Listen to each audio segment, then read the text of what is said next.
Yeah. Yeah, you got it? I don't know. He's got it. Mike's got it. Come on, let's get this show on. Oh, he's picking it up off your microphone? No, I'll call microphone. Oh, you pulled that out. Okay. Good to see you. All right, I'll be careful what I say. Oh, that's So, right. are we live on YouTube now? You're a Hawkinson guy. And you're assuming we got sound on YouTube I now? might end up coming over you guys. All right.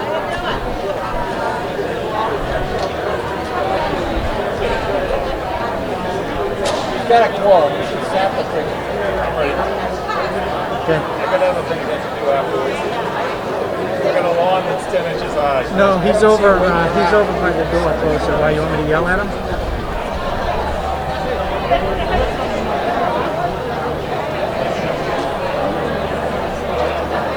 He's setting up his table and his laptop there.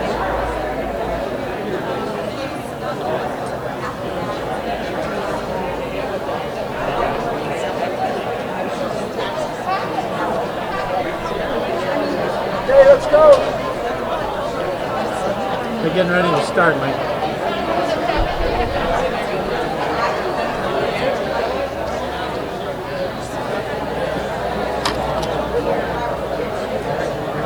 I don't see any new flags on the budget.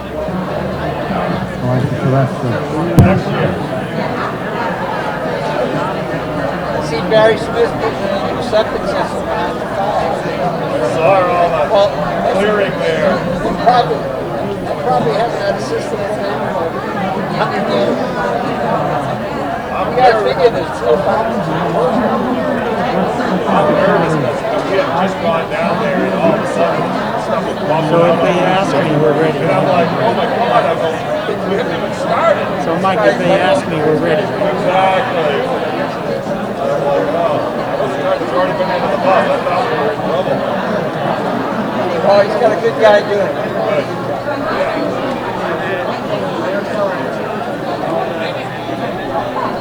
We're about to get underway. If I could ask you to please take your seats.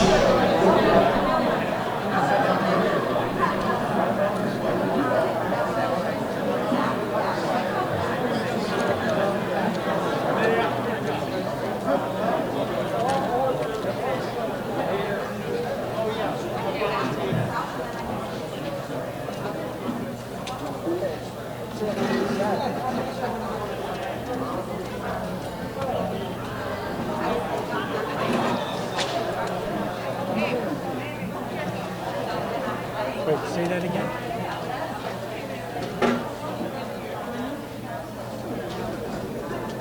Okay, I'll go zoom in now.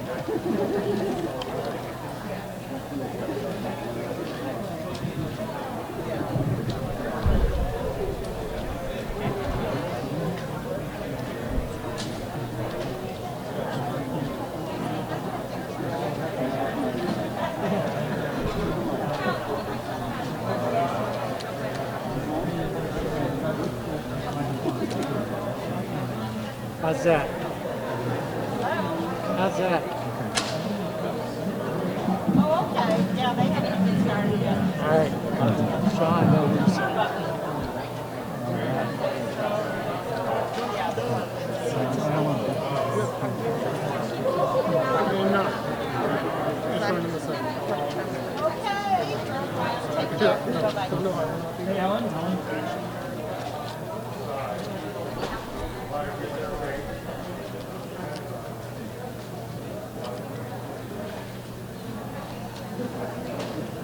Is that better?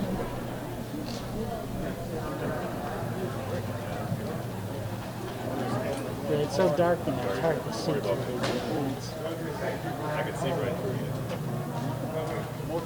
I'll see if I can stretch that far.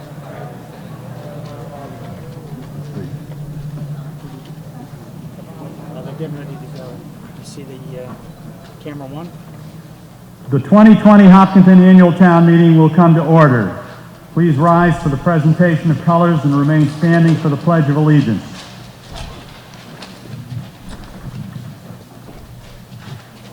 Color Guard, attention. Those in uniform, salute. Those not in uniform, please place your right hand over your heart. Color guard, advance.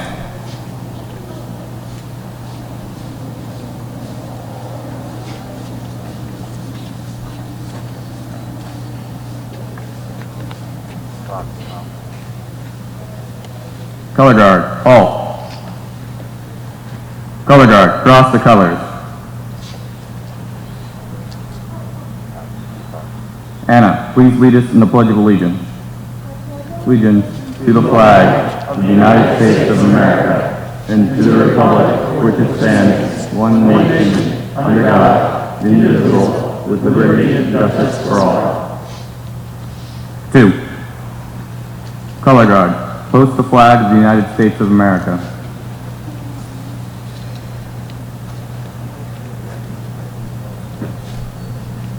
Color guard, post the flag of the state of Massachusetts.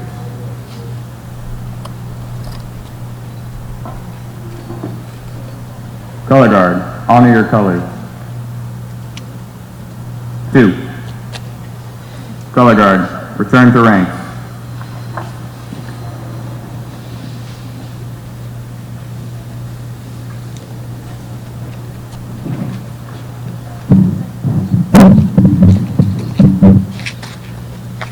If we might stand for one more minute and honor those town employees and other residents in town who have passed away since the last town meeting, and ask for a moment of silence.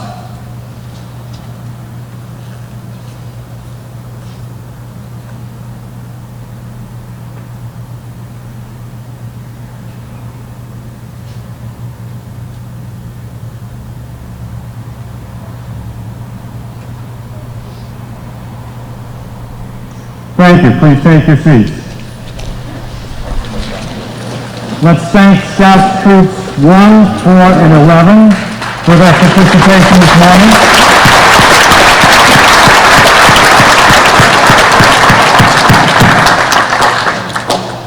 And if we get done promptly this morning, the Scouts have a recruiting event on the town common from 12 a.m. to 3 p.m. this afternoon. 12 p.m. to 3 p.m.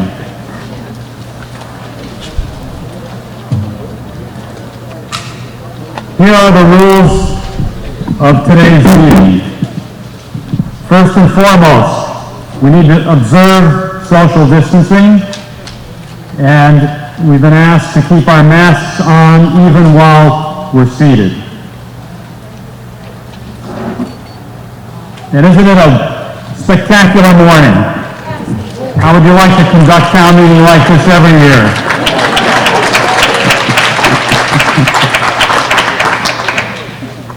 Okay, the housekeeping issues. Only registered voters are entitled to sit in the areas designated for voting. Exceptions are limited to town council and to those town employees who are participants in the meeting. Likewise, there is a designated area for non-voters. I don't know if Jeff Doherty is here, but you'll be pleased to see that we've brought air conditioning to this venue. Anyone who wants to speak should rise, come to a microphone, and ask to be recognized by the moderator. When recognized, please state your name and street address. Be clear in stating your position. Keep your comments brief and on point. Rambling and unfocused discussion will fall on deaf ears. Today you may pass across aisles to get to the microphone in front, and I will insist that you respect the social distancing requirements and pay attention to the cue.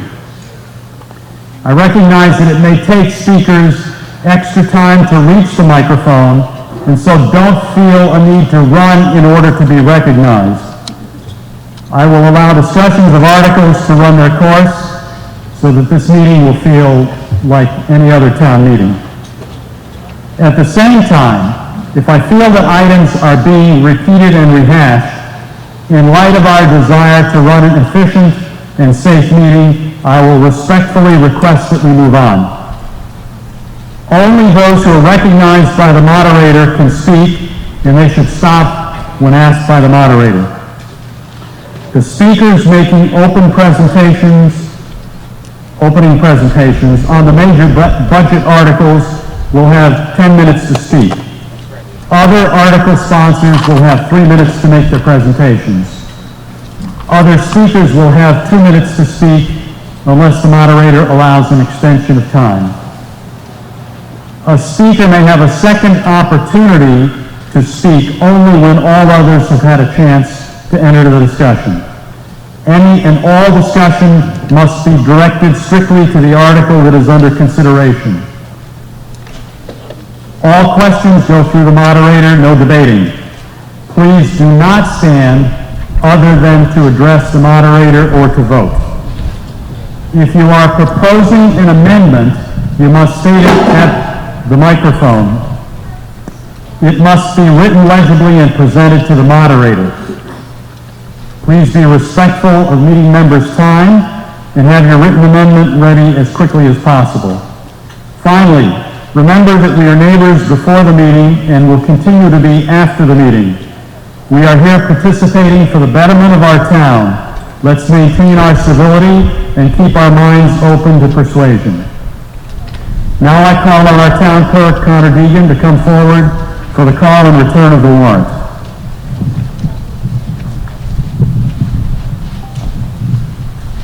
Thank you, Tom. Greetings to the constables of the town of Hopkinton. In the name of the Commonwealth of Massachusetts, you are hereby required to notify and warn all inhabitants of the town of Hopkinton qualified to vote in elections and in town affairs of the annual town meeting warrant this day, Saturday, September 12, 2020. Hereof, and fail not, and make the due return of this warrant with your doings thereon to the clerk of said town of Hopkinton at the time and place aforesaid, given under our hands this 12th day of September 2020.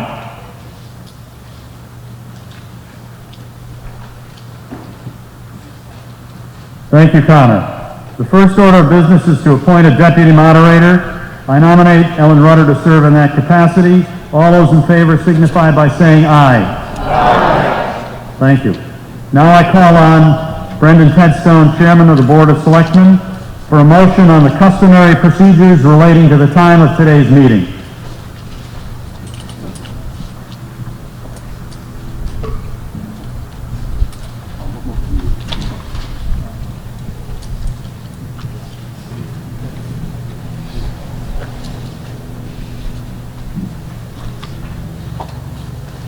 Good morning. Yeah, okay, I don't see the microphone though. You want to come up here?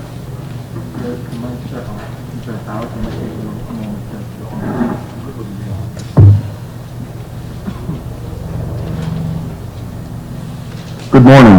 I move to run town meeting until its completion. All those in favor signify by saying aye. Aye. Any opposed? And it's unanimous. Thank you. I don't see a microphone over there, Jim. Okay. Before we tackle Article 1, I understand that there's going to be a motion to consider changing the order of the articles.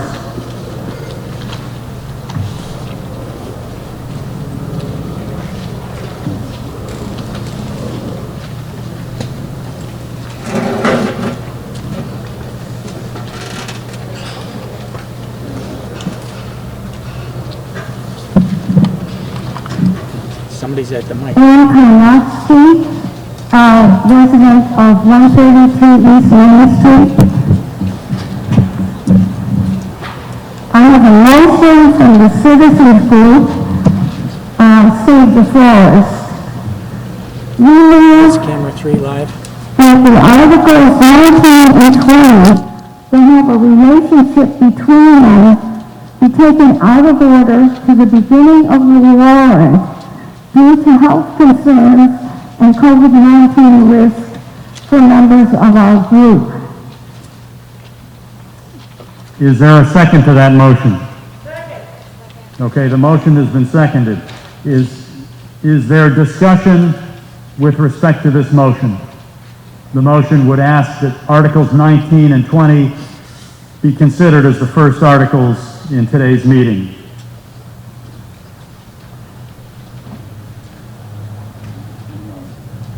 Okay, seeing that there is no discussion, then I'd ask that all those who are in favor of this motion to consider Articles 19 and 20 at the outset of this meeting signify by saying aye. Aye. All those opposed? No. Well, we might as well get our exercise right at the outset. All those in favor of the motion, please stand and hold up your yellow cards. You want me to swing around and get the tent? So this requires a 2/3 vote.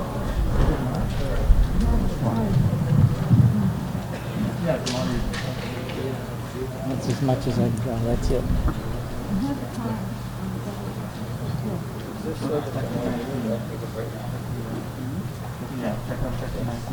Yeah.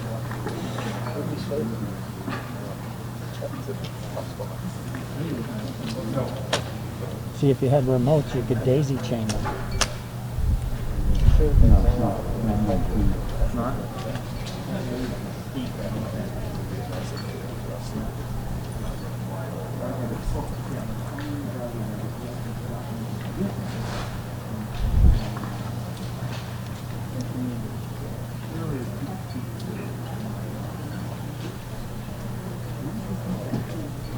Mr. Moderator, right front, 18.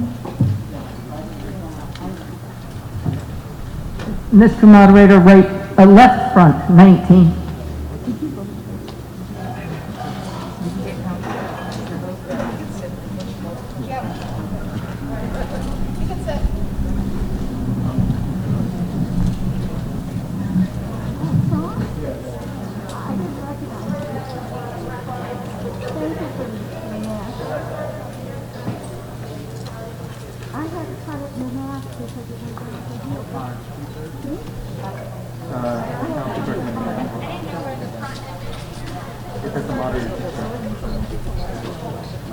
Sean just wiped it clean and then she put a mask back on and now she's talking to Sean. We'll do a simple majority. 40 back left.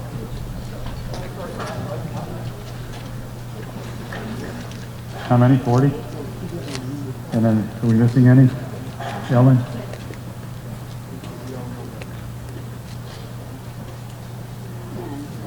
Do we have rear left?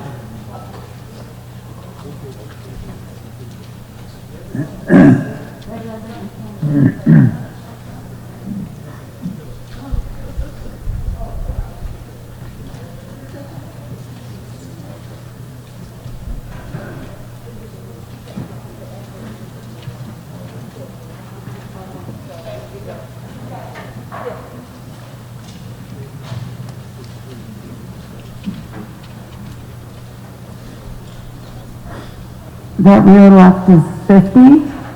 50? Can we also remind people that they need to stay where they've set themselves up? Because we have some people on this hill here moving around and we're having trouble counting. Okay.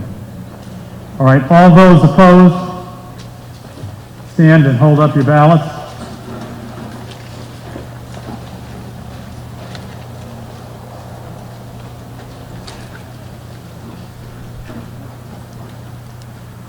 Eight on the stage.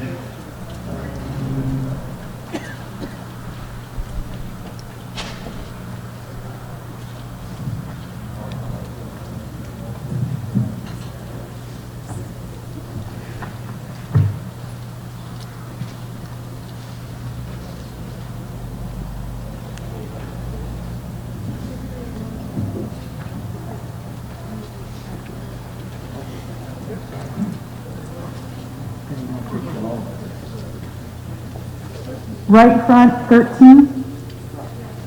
13, okay. This side, rear, 7.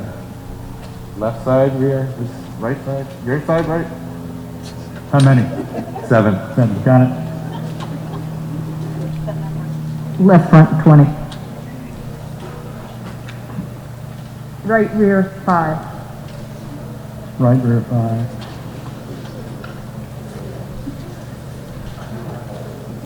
Okay, 133 to 57. So the meeting has voted to consider Articles 19 and 20 as the first articles at today's meeting. 133 to 57. So now, in your books, in your packets, turn to Article 19. And Planning Board. Mr. Trendle. Gotta go a ways down here. We move the town vote to take no action on this article.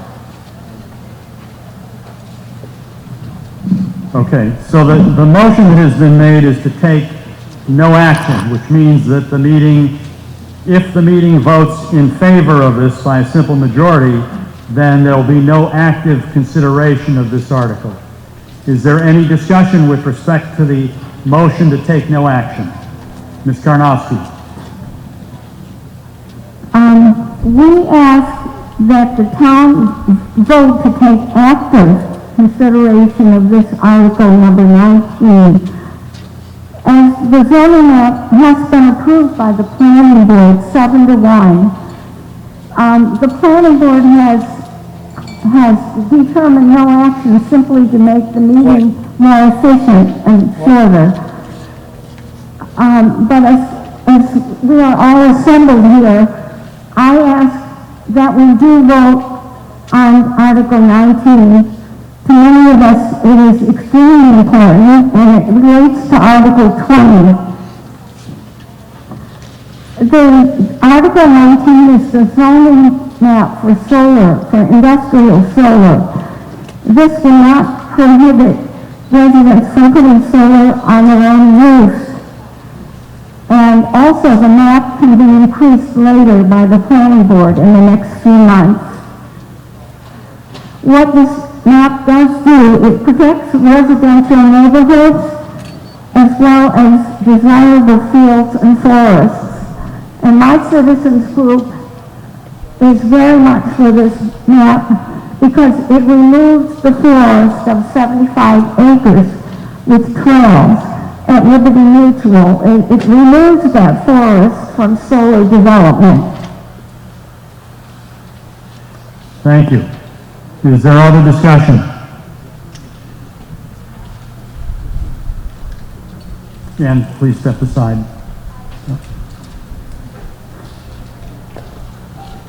This was not Gary last time, I guess. My name is Ted Barker Hook. I live at 75 Grove Street. I'm a member of the Zoning Advisory Committee that helped draft this article. I'm also a member of the Conservation Commission, which deals with all sorts of development in town, including solar farms. But I'm speaking as a guy who lives at 75 Grove Street. I am fully behind this article, but I am fully behind the planning board's decision to take no action at this time, because I think that this article deserves a full town consideration, and I think it was wise to try to limit the population at today's meeting. I would say to those who are in favor of this article that want to vote on it today, be careful what you wish for. A 2/3 majority is difficult to make, and I know plenty of people who are in favor of this article who are not here today because they assume that no action would be taken. To those who would push a vote for this article because they want it to fail, I would appeal to your better democratic instincts and wait for a full town to be able to vote on it, hopefully next May. Thanks. Thank you. Is Mike available? Steve Proctor, 24 Cedar Street Extension. I have a question that stems from the previous speakers who referred to a 2/3 majority, and it says here simple majority, which opens up the question, why are the zoning rule changes in here now all simple majority instead of 2/3 like they seem to used to be? On a vote of no action, it is a simple majority. So to pass it would require 2/3. I'm sorry. If we overturn the planning board motion and vote to consider the article, then it would require a 2/3 vote to be effective. Okay, I understand now. Thank you. Okay? Those are the junk batteries. That's right. Let me know when he's up here. Is there anyone else who would like to speak to this article? Not yet in. Oh, you can take them back? Yeah, take them down if you want. Switch to 3. What's live, Jim? You gonna switch to 3? You wanna switch to 3? Somebody's coming to the mic and I can see. Mike, you know, 24 Chestnut Street. I don't walk as good as I used to, I'm sorry. I am against this article for several reasons. I have to agree with the planning board's idea to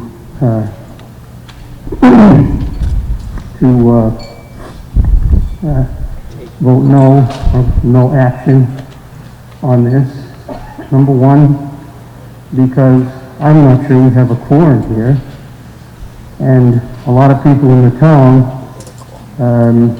was unable to do this thing outside, and I don't believe that you get a 2/3 in here in this group. It's not representative of the whole town. Number two, I think that the town is shooting itself in the foot if they go along with this, quite simply because our electric bills are the highest in the country. And right now, I think a solar farm makes a lot better neighbor than, more houses and whatever else that could go there.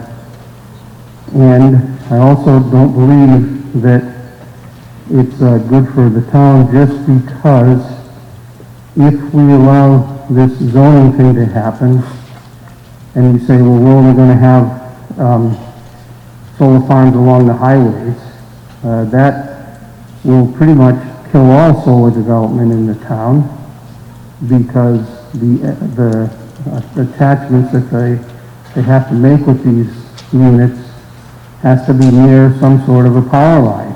And when the distance gets too great, it isn't going to work. And, our electric rates keep rising and rising, and the reason is because unless we get some more competition from the electric, or against the electric company, that electric rate is going to continue to rise. Mike, we're not, at this instant, we're not talking about the merits of the particular article. We're simply considering whether we want to follow the planning board action, motion of no action, or not. If we decide that we want to consider the article, then the points that you're making would be appropriate for town meeting to consider. Okay. Then I would stand by my first statement where I want to know if we have a quorum here. We absolutely have a quorum. We have almost 200 residents here who have checked in, which is not unlike other town meetings where we have consideration of all sorts of different articles. So let's just... I then would be for the planning board. So you're in favor of taking no action? In favor of taking no action. Okay. Thank you.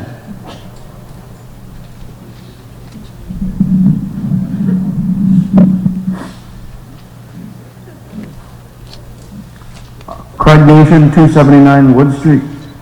Can someone explain the difference between take no action, dismiss, or vote against, or? Take no action means that we will not consider Article 19 today, but rather it will be taken into consideration in the next town meeting. In other words, at this moment, in May of next year. Okay.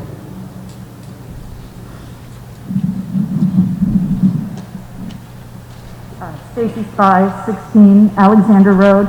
If we take no action and we press pause on this, does that mean that the planning board also can press pause on any solar applications that happen between now and a standard town meeting?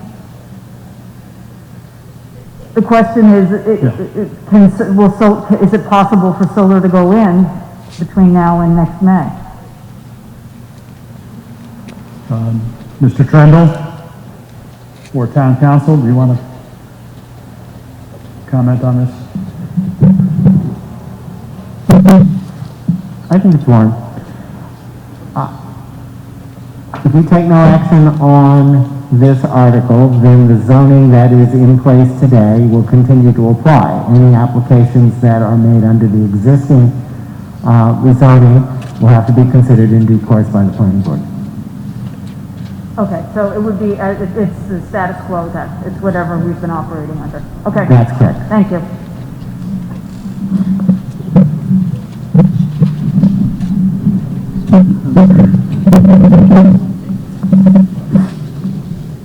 I'd like to ask, Tom Robertson, 15 Fondridge Road.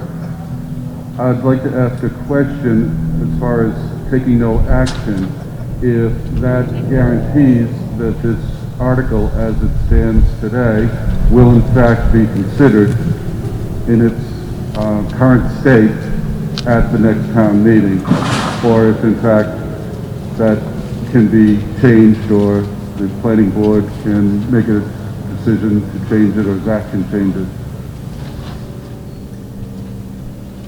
Mr. Mayaris.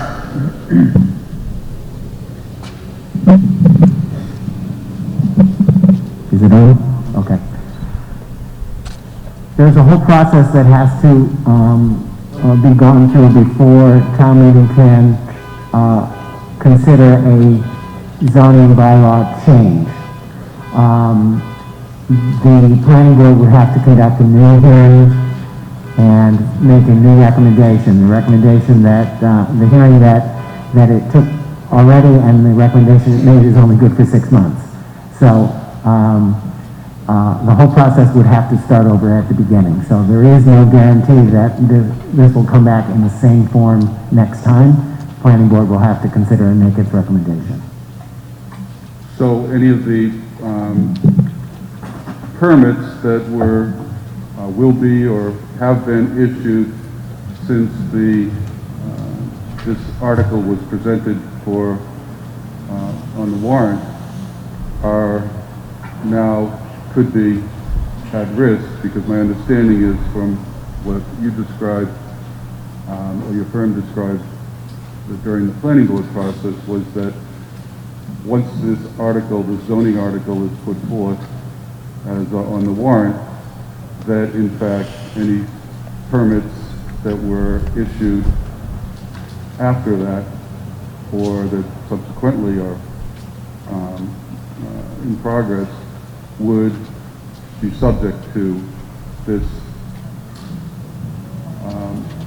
zoning bylaw. And so that could, if the planning board went back to the drawing board, if you will, then that would not be the case. That the permits that have been issued since this article was put on the warrant. Yes, that's basically correct. The rule for zoning bylaws only is that if approved by town meeting and subsequently approved by the Attorney General, it applies to all permits that were issued after the original notice of the hearing. And so in this case there is a special permit that has been issued after the notice of the hearing. And so this zoning change, if adopted today, would apply to that. If it is adopted in May, it would not apply to that. Okay, so there's some urgency from my standpoint. I agree with the comments made that we don't have a full participation, and that if we had a greater group here, under the circumstances, that there's be more likely that that this vote would be favorable. But I am in favor of going forward with this vote, because until such time as the next town meeting comes, there's absolutely no protection against large-scale commercial solar installations in your backyards. Thank you.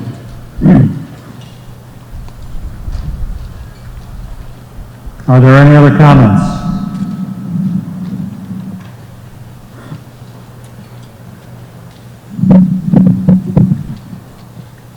This article is time sensitive. There is a project waiting to go through to clear cut 30 acres of the Liberty Mutual Forest. If you will be good enough to vote for this article today and to take action, we will save a 100-acre plot of forest with trails for the town of Hopkinton at 71 Franklin Road. And we've been trying so hard to protect it, so the special permit for clear cutting will be withdrawn.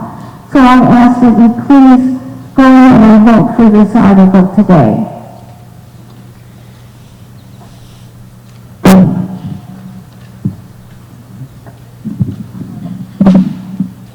Frank Durso, 173 Saddle Hill Road. Former member of the Planning Board, former member of the Conservation Commission. I sat on the Planning Board when we discussed this project for most of it. It has been approved, and it's ready to go forward.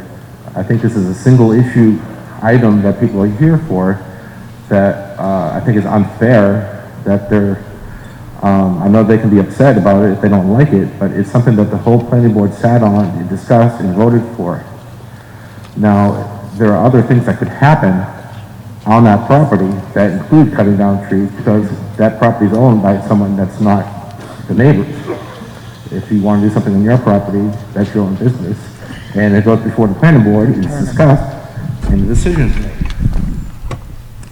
Now in this case, our town is a very strong bylaw for solar energy projects. There are screening regulations, there's setback regulations, there are plantings that could be made so that things are not in view of the public. This project itself has agreed to give, I believe it's 40 acres or 30 acres to the town. Frank, again, we're talking about whether we want to take action or not. Well, I've heard a lot of misinformation, I just want to correct some of it. Well, I know, but your comments are appropriate if town decides it wants to consider this article from a more technical standpoint. So in light of the Select Board and the Planning Board's decision of no action, I support no action. Thank you.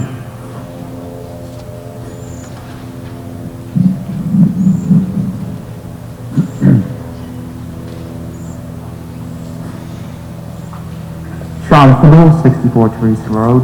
I just have a question regarding process and procedure for the planning board. Do they have the discretion to put a moratorium on any new applications until this warrant has been heard? Mr. Trendle or town council? Gary? No, we do not. Thank you. Okay, seeing that there's no further discussion, we're going to take a vote, and the vote is on the planning board motion to take no action. If we vote by a simple majority to take no action, then there'll be no further consideration of Article 19 today.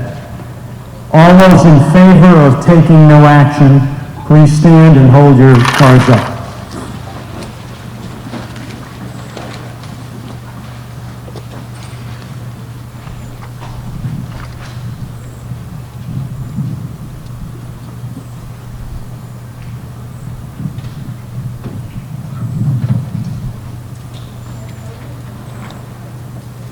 Eight on the stage.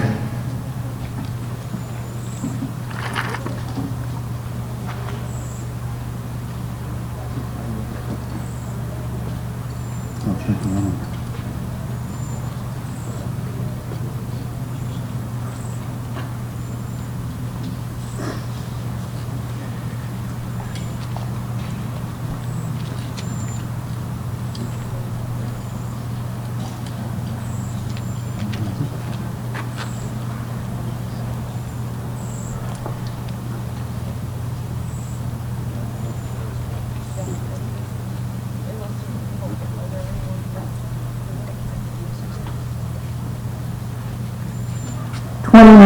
Left front. And tent and overflow is 16. Right front, 17. 17 right front.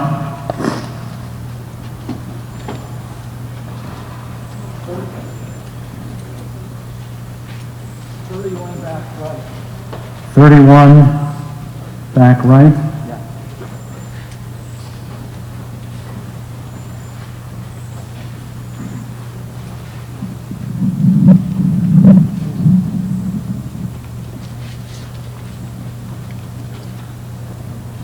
back right 21. The other back right, 21.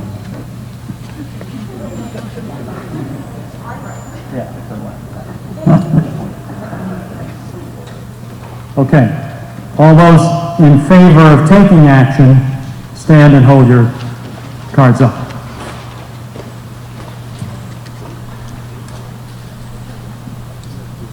Two on the stage.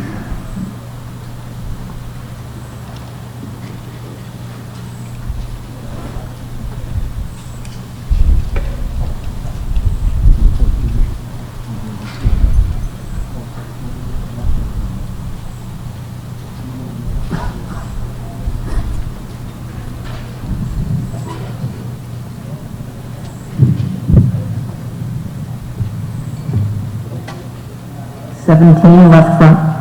17, left front.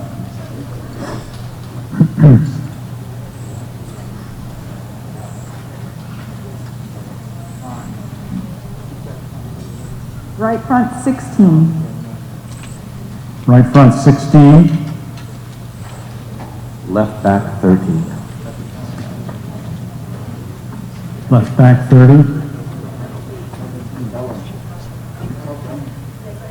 13, sir.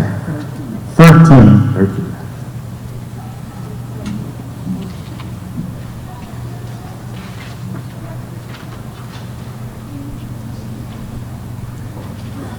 Back right 31. Back right, 31.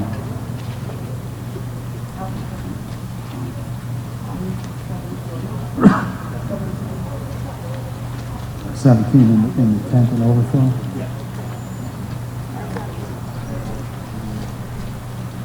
You got 96? Thank you. The vote is 114 to take no action, 96 for taking action, and therefore we will not be considering Article 19. Now we move to Article 20. And this is a citizen's petition that sponsors Ann Karnofsky.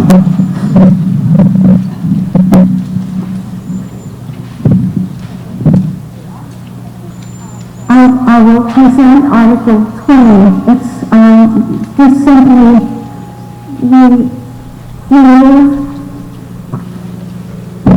move that the town vote to authorize the select board to purchase on terms and conditions as the select board shall deem to be in the best interest of the town, a parcel of 75 acres of forested trails known as Lot 1 of Liberty Mutual Property, located at 71 Franklin Road, as described in the deed recorded at Middlesex South Registry of Deeds. And can I interrupt you? Yeah. You can simply say remove the article as the motion is written. You don't need to read the whole thing. Okay. I move that the selectmen begin to explore the process of purchasing the parcel of lot 1 for the trails and forest of 71 Franklin Road. As the motion is written in the document. As the motion is written in the document. This precludes the parcel 2 with the building. That has been sold. Okay, and then did you want to speak to the reasons why you believe it's important for the town to vote in favor of this?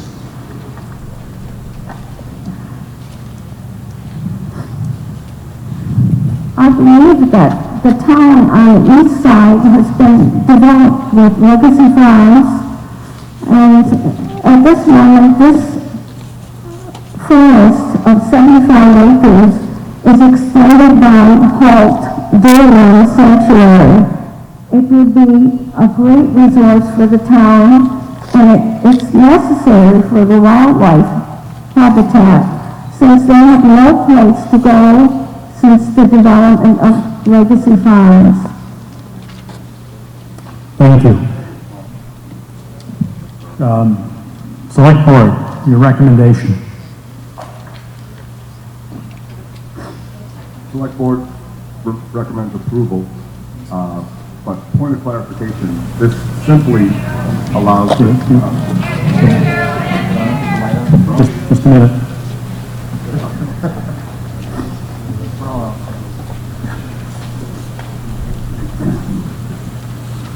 The Select Board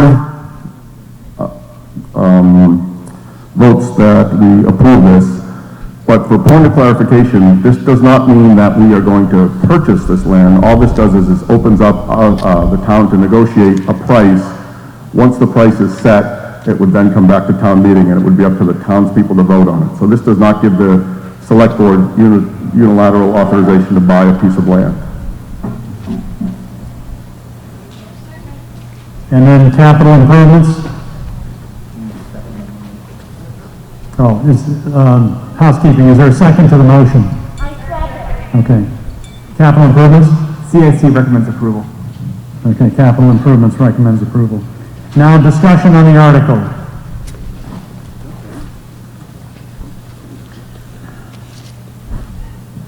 Steve Proctor, 24 C Street Extension. This is the same lot 1 that is under consideration as a solar farm. Is that correct? I'm sorry, can you repeat that? Is lot 1 the area that has a special permit for a solar farm? Yes. So to continue that, is that if we don't purchase it in the short term, are we going to lose that forest to the solar farm? So who can answer what happens since if the solar farm moves ahead before the town has an opportunity to negotiate and purchase the property, what happens? Attorney Diaz. The property has a special permit. The special permit is currently under appeal, but assuming the special permit is upheld in the courts, the authorization would be to acquire the property in whatever state it is in. The value of the property, of course, is affected by the fact that it has a special permit. But this does not prevent the special permit from moving forward. It does not prevent the solar project from moving forward. This is simply an authorization to acquire the property. If there is an agreement, it will be acquired in whatever state it's in. Just to be very explicit about that, does that mean that if they put a solar farm on the property between now and next May, we would be obligated to purchase a solar farm? Well, this article does not obligate the town to purchase the property at all. It simply authorizes the purchase. And as mentioned, since there's no appropriation of funds here, it will have to come back to town meeting at some future time to get an authorization for funds. Thank you.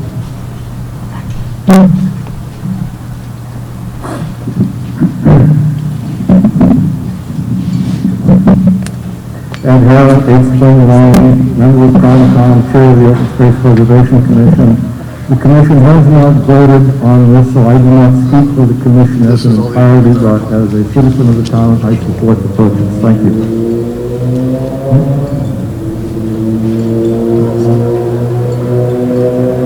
Ken Weissmuller, 145 Ash Street.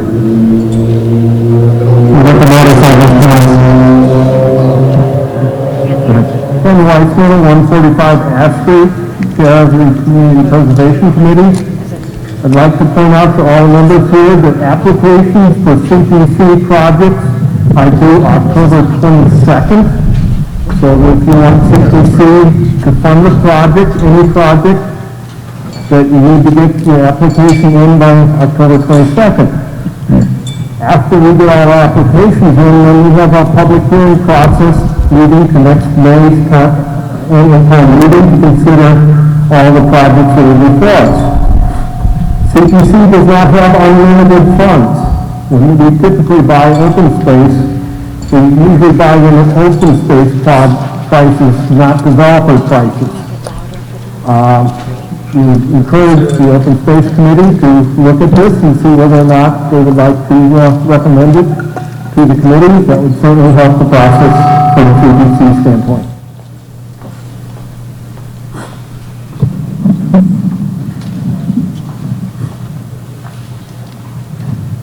Hi, Doris Schmidt, 49 Franklin Road, and my question is that before we got to a vote on this, since it's going to be delayed, it's possible that the property could be clear-cutted and already have solar on it before we could make a decision on purchasing?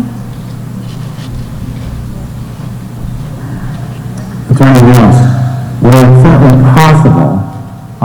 As I mentioned, there is an appeal, and under the rules of the Zoning Act, the project can't go forward until the appeal is resolved. So we don't really know how long that's going to take, but it's certainly possible that by May of next year there'll be some kind of a resolution, and the project could at least conceivably have gone forward. Can I have a follow-up question? So do you think it would be possible that we would be able to get to a vote prior to this already happening? Or do you know, like, you're a lawyer, do you know how long it usually takes?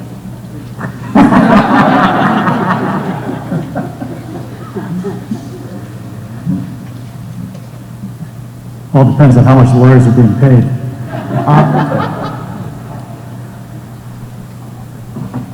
Assuming that this case goes all the way through a court proceeding to a judgment, it seems probable that it will take longer than till May. Okay, thank you very much. Please don't take that as a guarantee that things might not go faster. Okay, thank you.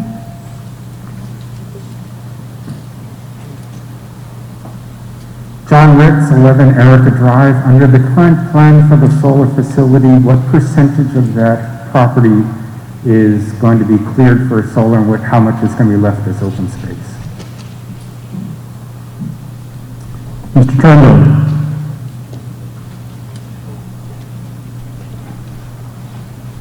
Gary Cunningham, Chairman of the Planning Board. I don't have the specific numbers in front of me, but I believe it is a little bit less than half of it would be cleared and solar panels would be installed, and then about half the property would be moved into land conservation and open space. Thank that happen.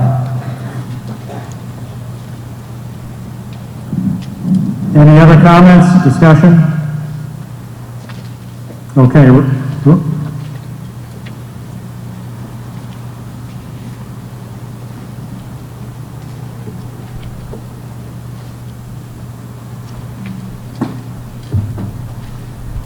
I'm Robertson, 15 Farmers Road.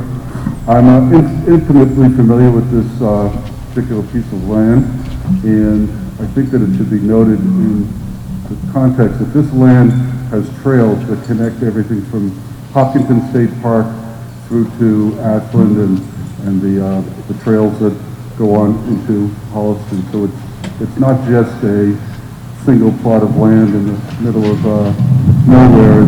It's a connected piece that, and as far as the question about what percentage is not being developed by panels, 50% might be true, but that 50% is because it's wetlands.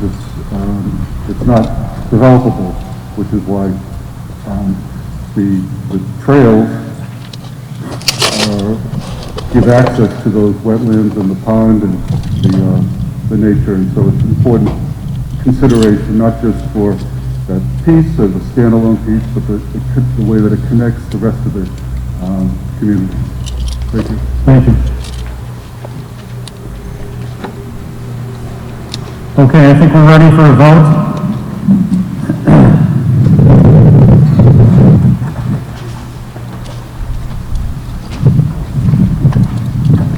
All those in favor of the article as it has been presented, please stand and raise your yellow cards.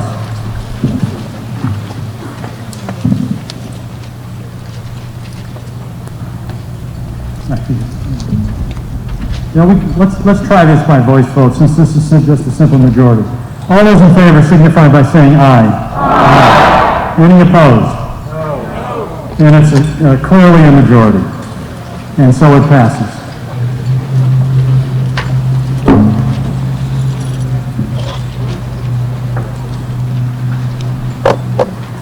Okay, back to the top. Article 1. Appropriation Committee.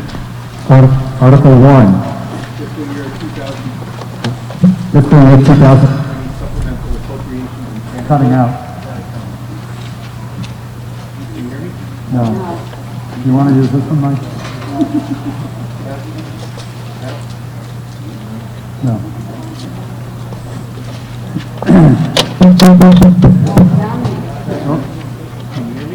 No. I don't want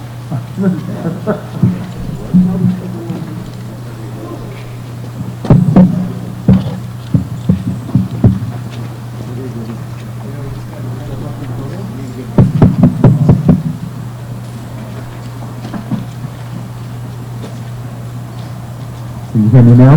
Yes. Okay, Article 1, fiscal year 2020 supplemental appropriations and transfers. Remove the motion as printed in the warrant articles and motions document. Select Board. You recommend approval? Yes. And Appropriations Committee, I can, please go ahead. Speak to it? Yep, so these are essentially supplemental appropriations and transfers. This year we have $62,000 from certified free cash that goes to the fiscal year 2020 snow and ice control operating budget. Essentially that was, we allocated $350,000 in our budget last year, and this year, well, we can pay whatever overage we had on it, so $62,000. And then $151,054 certified free cash to the Parks and Recreation Enterprise Fund, the operating fund, and $68,946 from the Parks and Recreation Enterprise Fund retained earnings to the Parks and Recreation Enterprise Fund operating. Was everyone able to hear that entire explanation? If you can't hear in the tent, raise your hand and okay. I'll try again. So this is to authorize for supplemental appropriations and transfers. This is $62,000 in certified free cash to the fiscal year 2020 snow and ice operating budget. This is over what we allocated, $350,000 in last year's budget. And then also we have for the Parks and Recreation Enterprise Fund retained $151,000 from certified free cash to the Parks and Recreation Enterprise Fund, and $68,946 from the Parks and Recreation Enterprise Fund retained earnings to go to Parks and Recreation Enterprise Fund, the operating fund. Are there any questions? Seeing none, all those in favor signify by saying aye. Aye. Any opposed? And it's unanimous and so voted. Article 2, unpaid bills from previous fiscal years. Article 2, unpaid bills from previous fiscal years. Remove the motion as printed in the warrant articles and motions document. And Select Board? Recommend approval. Essentially here we have unpaid bills from previous years, as it says. These are just not, this isn't that we just didn't pay them. Sometimes we got the bills after the year had ended. So this year we have a total of $59,704.32 to pay. Are there any questions about this article? This requires a 4/5 majority. All those in favor signify by saying aye. Aye. Any opposed? And it's unanimous. Article 3, excess bond premium. Article 3, excess bond premium. We need to take no action on this article. Essentially, as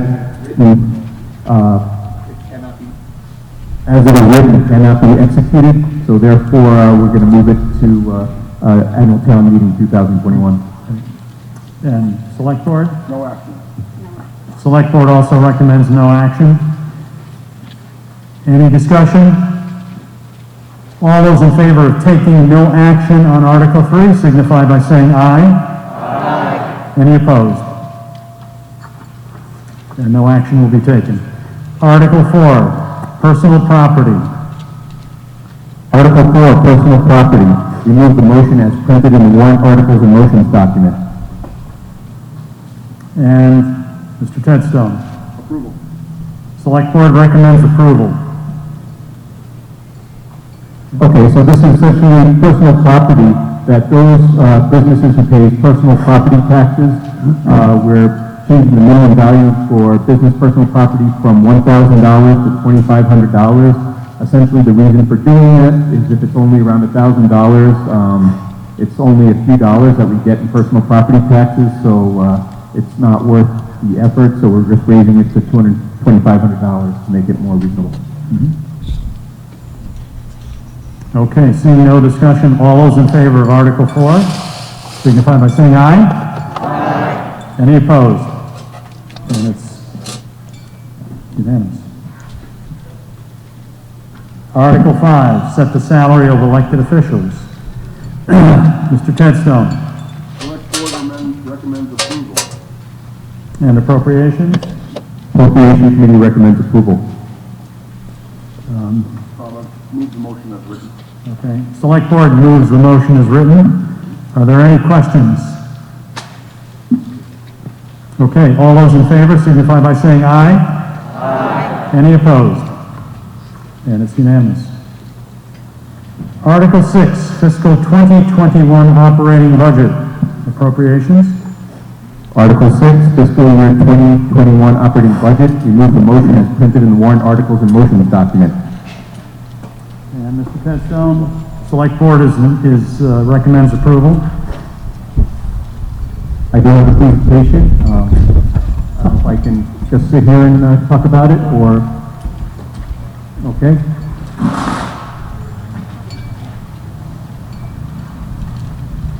So good morning, Mr. Moderator and citizens of Hopkinton. The Appropriation Committee is pleased to present the 2021 budget. In preparation for today's session, the Appropriation Committee, with support from town staff, have included in this year's town meeting packet our comprehensive 63-page report on budget and financial articles. The specific Appropriation Committee dollar recommendations are in the report on pages 41 to 53, shown in the right-hand column labeled fiscal year 2020. Fiscal year 21 Appropriation Committee. This morning I will be speaking from the shorter 6-page summary also supplied with the packet. You can follow along using this handout. So basically on page 1 is the fiscal year 2021 budget process. As with so many aspects of our lives during the COVID-19 emergency, the town budget process during this cycle has been challenging and required a flexible approach. Through March, the town is on track for a smooth roll budget development process with a good plan in place that included funding to cover growth in student enrollment, to continue capital renewal and replacement consistent with the town's 10-year capital plan, and with plans to continue addressing our long-term obligations involving future employee pensions and healthcare costs, while also continuing to build our rainy day funds and stabilization reserves. COVID-19 led to a lot of uncertainty and required some substantial adjustments. The town's main concerns were on the revenue side of the budget, most notably that the growth in the tax base from residential construction that we relied on for the past several years might taper off dramatically, and that local town aid to the town from the state might drop substantially as it did in the last recession. One of the town's core financial principles is to budget conservatively, which means taking a pessimistic view of potential revenue inflows.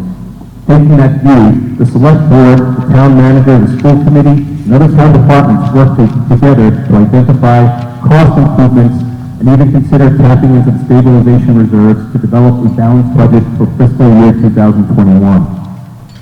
Postponing annual town meeting provide additional time for better information about the fiscal year 2021 budget to emerge. With what we know today, after several months have passed since May, there is more certainty to support a good budget. We now know that local aid from the state will not drop dramatically as it did during the last recession, but will actually rise modestly. We have better information about the impact COVID-19 had on new residential construction and real property improvements for commercial, industrial, and residential property affecting our tax base. We have better information about how much federal COVID-19 aid is available to the town and through special provisions to the Hopkinton Public Schools. And finally, we have a better understanding of what the special costs to operate under COVID-19 conditions will be for the coming year. All this information has led to further revisions in the budget plan before you today. Page 2 discusses fiscal year 2021 proposed budget highlights. With substantial growth in recent years, Hopkinton has just about reached the $100 million level as an enterprise. Overall, general fund spending covering most town operating expenses and debt service is recommended at a level of $93.1 million. The water and sewer enterprise funds are budgeted to spend $5.9 million, all of which will be raised through user fees. Community preservation program and bed costs, all of which are paid from a dedicated fund, are budgeted at $380,000. Finally, the Parks and Recreation Enterprise Fund is budgeted at just below $50,000. The presentation shows this as a dramatic drop in Parks and Rec spending, but in fact the town's commitment to this important service remains strong. While fee-based programs at the Food Street Complex and at other locations are expected to be down significantly during COVID-19, this budget proposal brings over $270,000 in Parks and Rec expenses out of the Parks and Recreation Enterprise Fund and back into the general fund as ordinary departmental expenses. These costs include overall program administration, support for lifeguards and facility support for Sandy Beach, support for the maintenance of the town common, EMC Park, and other public programs, and activities that aren't connected to user fees in the way league sports, playground groups, camps, and clinics are. These costs show up in the full appropriations committee report on page 46, line 422 of the Public Works budget, and on page 49, line 620 of a new Parks and Recreation budget. While they were formerly supported in part through a Parks and Recreation subsidy from the general fund, which has been discontinued. This realignment is intended to cover overall programmatic support for Parks and Recreation from the general fund as other departmental programs are covered. To cover maintenance costs of public space managed by the Public Parks and Recreation Commission within the general fund as other public space maintenance costs are covered, and to support the transparent operation of the Food Street Field, as well as other fee-based recreation programs for children and adults on a break-even basis. This change is supported by the elected Parks and Recreation Commission, the Select Board, and the Appropriation Committee. Page 3, continuing the proposed budget. With regard to the $93.1 million recommended budget for the general fund, the goals of the budget as it was developed were as follows. First, to sustain services to the community at fiscal year 2020 levels. Second, to address the most urgent needs of the Hopkinton Public Schools tied to enrollment growth, specifically the need for positions that interact with students such as teachers, counselors, and classroom paraprofessionals. The budget includes 19.6 new full-time equivalent positions for the schools, with a salary cost of $1.2 million in the school budget, and additional funding for benefits elsewhere in the budget. The budget also covers all contractual obligations, including funding for pay levels specified in collective bargaining contracts. Required contributions to the Public Employee Pension Plan are included in the budget, along with a $400,000 contribution to the town's OPEB trust fund established to cover post-employment health benefits for town retirees. The town's capital renewal and replacement program was eliminated from the proposed budget as a one-time cost-saving measure. While it was anticipated back in March that stabilization reserves would have to be tapped to meet these budget objectives, favorable news on local aid from the state and favorable experience on continued residential construction meaning that it will not be necessary to tap reserves to fund the budget at this time. The overall tax impact from this budget is 2.8% and is within the limits of Prop 2.5 as it uses new tax levy authority available this year and some unused levy from last year that arose from new growth in the tax base. This budget does not require Proposition 2.5 override. There will also be an additional 0.96% tax impact in fiscal year 2021 tied to a vote on excluded debt for the construction of 16 new classrooms that passed at a special town election on February 3rd, 2020 by a large majority. Page 4, the financial outlook. In terms of the town's financial outlook, there is reason to be cautiously optimistic. The town remains uncertain about the shape and the tempo of an eventual economic recovery. It seems clear at this point that an economic downturn will continue at least through this calendar year and perhaps beyond.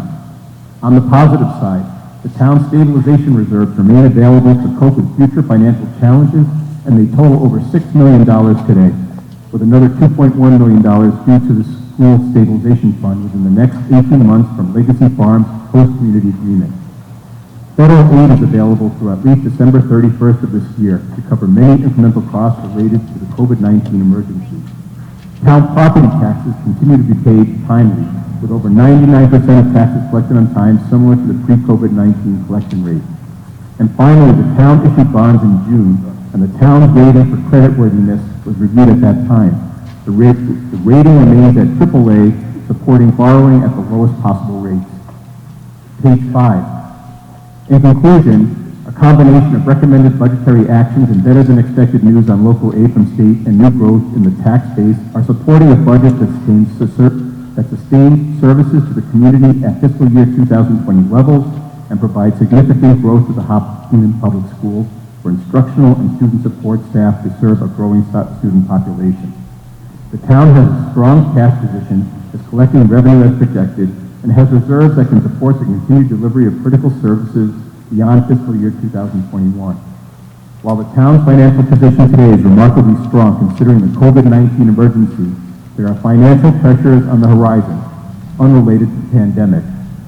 For several years, the town has been able to fund cost increases well above 2.5% because of growth in tax base tied to Legacy Farms and other developments.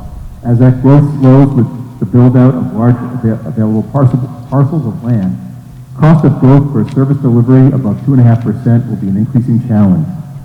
On the capital improvements front, while suspending capital projects this year was a prudent response to the COVID-19 emergency, the town will have some catching up to do when capital spending resumes. Finally, even if the rate of growth in our student population slows down, continued school growth may create the need for new school construction that could add significantly to the town's annual principal and interest burden. The budget under consideration today does a very good job of balancing support for the continuation of excellent public services and the preservation of financial strength in case the recession is prolonged. The plan is prudent, is compliant with all laws and regulations, and has a unanimous recommendation of the Appropriations Committee. Thank you. Thank you, Mr. Manning. Would the school committee like to make its presentation now?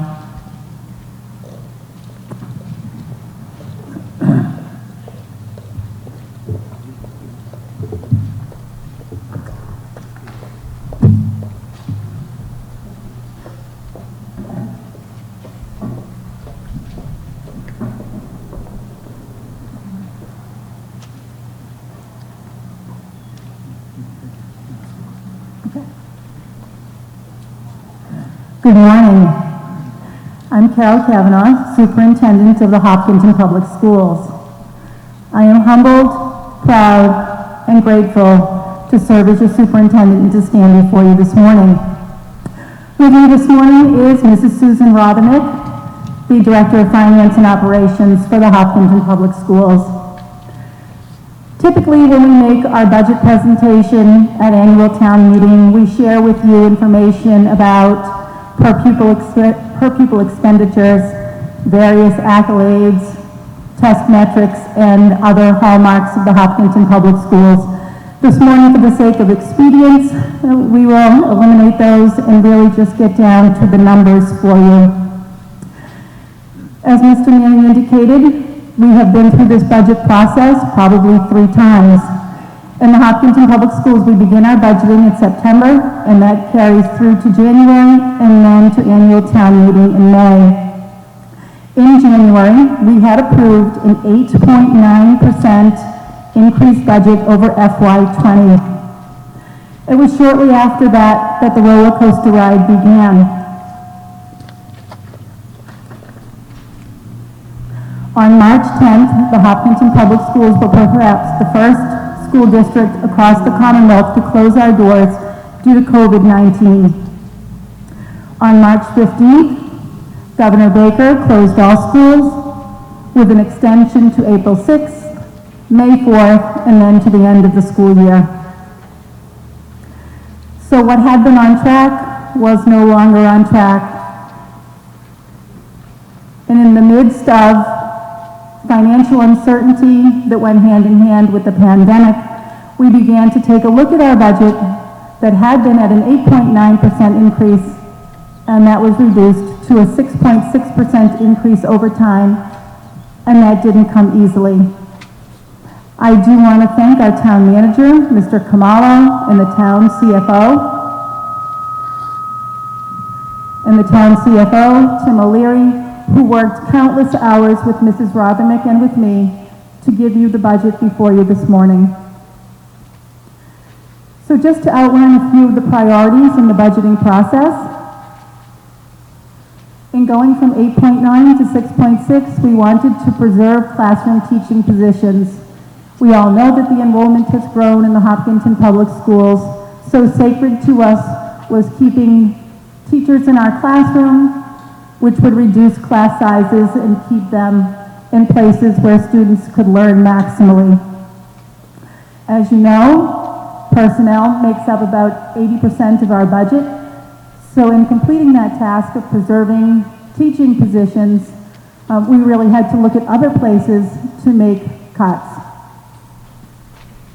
We also wanted to maintain the exceptional instructional quality that kids find in our classrooms every day, and I believe with this budget we have been able to do that. One of the things that we were able to do was to eliminate single one-time purchases, things like textbooks and other instructional materials. You know, with the flip-flopping of closing our doors and looking at places where we lost money and where we saved money, we were able to take some of the saved money and make one-time purchases. We looked at other funding sources. So for example, we looked at federal and state grant monies to help us through. And finally, we deferred our capital projects, which is what has happened across the community. So this is not unique to the Hopkinton Public Schools, but a wise and sage, I think, decision on the part of the community. I will walk you through the global numbers, and then I'll ask Mrs. Rothermick to come up to the microphone and to share with you a more granular look at the budget. So in your packet, you can see that the FY20 operating budget was $48,045,847. We obviously have contractual obligations, so we have increases in pay that go to our bargaining units, our administrators and staff. That increase was in the amount of $1,798,000.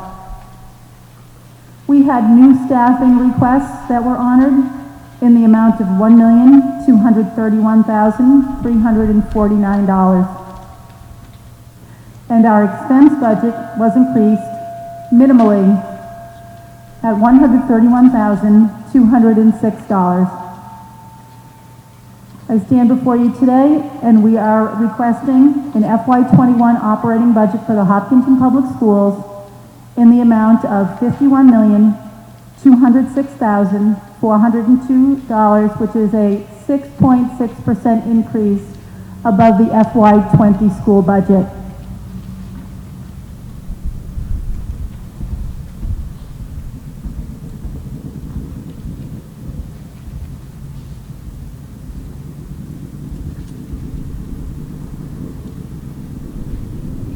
This is the new biology break.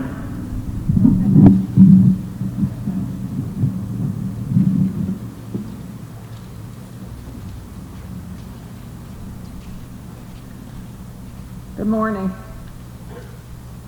It's nice that I can take my mask off for this, otherwise my glasses steam up and I can't read anything. So to take you further down the road of the budget, again, what we are looking for or requesting are 19.6 positions And as Dr. Kavanaugh said, these are positions that we really focused on that stay close to the student and to maintain that instructional quality that we are looking for within Hopkinton Public Schools. There are 11.5 classroom teachers, 8.6 for student services, 1.5 for administration, and actually a reduction in social, emotional, and support staff positions. Those last two positions we felt we were able to do and able to address because of the teaching positions and being able to keep our class sizes at a reduced level. Again, really staying closest to the student and the instruction within the classroom.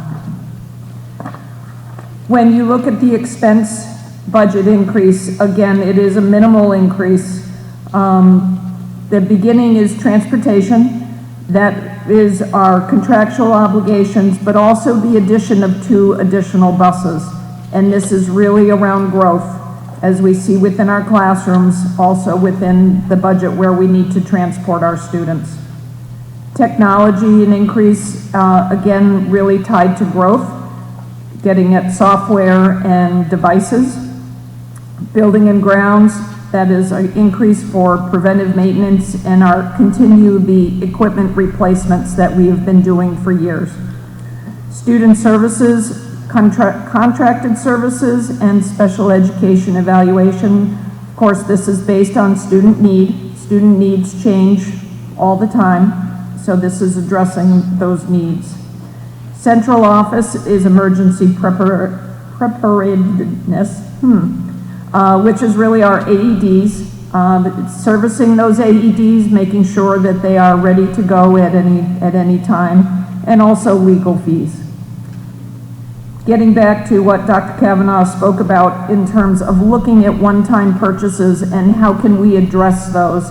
Things such as textbooks are still needed, but we were able to pull those into the FY20 budget when we had savings around things such as transportation coming to a halt, closing our buildings and the utilities. So we were able to pull those curriculum needs that still exist for 21, but actually purchase those in FY20. So that's where you see that reduction in regular education expenses. Special education tuitions was reduced, and that is really around student need. Again, as I said, student needs change, and this one actually fell in our favor. And vocational tuitions as well, as students make choices of where they will attend school. The capital plan, as we had stated, a town-wide decision to defer capital projects until May. This helped with the funding of this operating budget altogether. You can see what the capital projects were. And these really are projects that are better suited to do during the summer. For instance, you couldn't do a roof replacement now because now you have buildings that are occupied. So these are all summer capital projects anyway, and again, walking in line with the town decision to defer all projects until the spring. So again, the school committee request for the school's operating budget is $51,206,402, and we thank you for that consideration.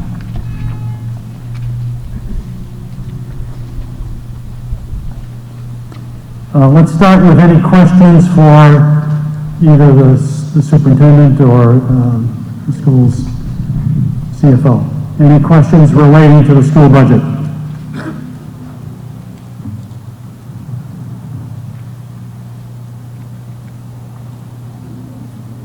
Okay. Any questions in general with respect to the town budget? Please come forward. Good morning. I'm Jim Monahan, 305 West Main Street. Just a very general question. You know, when Mr. Kamala submitted the budget back in January, mid-January, unemployment in the state was about 2.8%. Today, we're the worst in the country. We're at 16.1%. That's 1 in 6 people are not working. Yet our budget has gone up 7.1%. And by the way, based on our current, what we see, there's no indication from our governor that he's going to be backing off. If you're not out of work today, you may be tomorrow. So what I really need to understand, well, I don't doubt there's a lot of work put into this. But I've been in business before when money was tight, and you certainly didn't go up 7.1%. You cut back. If you had contractual obligations where you had to increase wages and benefits, you cut back the number of people because you didn't have the amount of money to spend. So I guess my general question is while there was a lot of work, how do you justify increasing the budget 7.1% with an unemployment rate of 16.1%? And by the way, I also hear about the state is continuing funding. Last time I checked, the state cannot print money, unlike the federal government. We can't count on that money coming forever. So again, that's what I'd like to hear. I'd like to understand how we're accommodating the fact that unemployment's high, very high, and yet our budget went up 7.1%. Thank you. All right, I'm going to ask our town manager, Norman Khumalo, to address that question.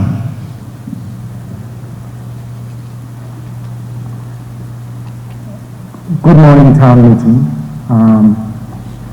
First of all, I want to thank everybody for making it to this legislative session. I also want to thank you for the tremendous support, cooperation that you've afforded all of us to make Hopkinton a safe community, a healthy community. May we continue to be well and safe. Addressing the question raised, I am very sympathetic to the hard-working families of this community that support our budget. I have met one-on-one with some of you who have expressed to me situations ranging from my family has lost its source of income, my family's income has been reduced, and also I've met with some of you who have been directly impacted by COVID-19. So I do share your concern regarding the state of the economy and how that is directly impacting families here in Hopkinton. Why the budget is presented as is now is for the following reasons. Number one, the mandate that we received was to maintain the levels of service, preserve our excellent education system, protect public safety, and make sure that when we have emergencies, we're able to respond. How are we able, as a community, to support the budget at this level? There's a very simple reason. Hopkinton is a growing community. And because of that, the bulk of the budget increase is sustained by new growth. Last but not least, through the ingenuity of our volunteer teams, we've been able to build up what I call the non-taxable, the non-tax-based revenue. And we've done so in the form of being thoughtful when developers come to town. We have signed host community agreements. Some of those host community agreements directly address the impact of the growth in the community by making funding available to us. As part of that process, through the leadership of the Select Board, the Appropriations Committee, and other town boards, we are very frugal when it comes to implementing the budget that town meeting approves. How that translates into our ability to sustain a higher growth in our budget is that we have free cash. And we're using that free cash to fund some of the growth in the FY21 budget. And we're very careful when we do that. We're only funding one-time expenses using that avenue. So, in summary, I do share your concern in terms of the economic impact. The fact that we have families who have lost jobs, we have families that who have lost income or have had their income reduced. We're able to sustain this higher growth because, number one, we're a growing community. Number two, we're using other sources other than taxation to fund the budget. Thank you.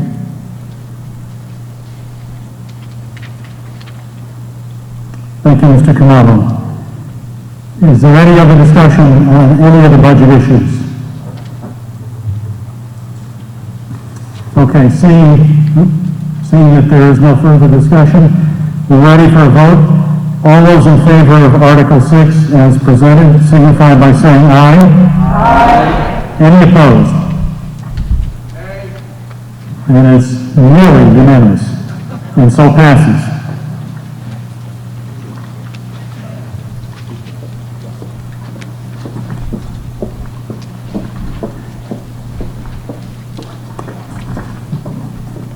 Moving on to Article 7. Fiscal 2021 revolving funds spending limits. Mr. Manning. Article 7, fiscal year 2021 revolving funds spending limits. We move the motion as written in the motion articles and warrants document. The Select Board recommends approval. Mr. Manning. Essentially, this is our revolving fund spending limits. Under state law, prescribed, essentially we established these revolving funds, and every year at town meeting, we have to approve the spending limits. So this is not regular property taxes or other general revenue spent. This is specifically about the revolving funds. Are there any questions? Okay, all those in favor of Article 7 as written signify by saying aye. Aye. Any opposed? Unanimous and so voted. Article 8, Chapter 90 Highway Funds. Mr. Manning. Article 8, Chapter 90 Highway Funds. Remove the motion as printed in the warrant articles and motions document. Mr. Tedstone. Approval. Select Board recommends approval. Capital Improvements Committee.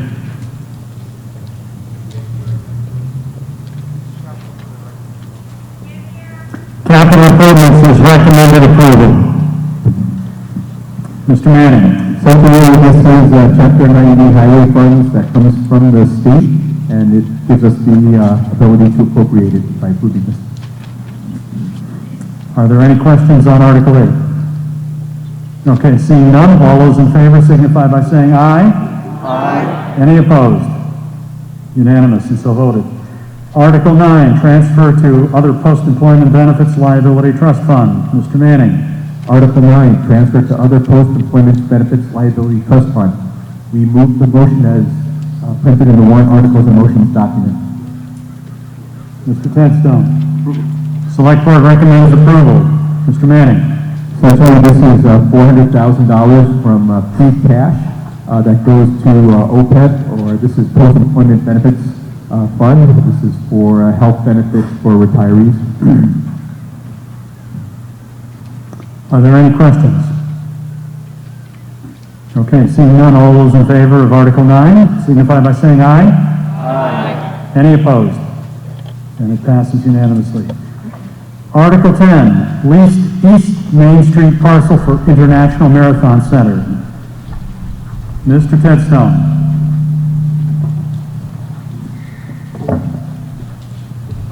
Select Board votes to move the motion as written.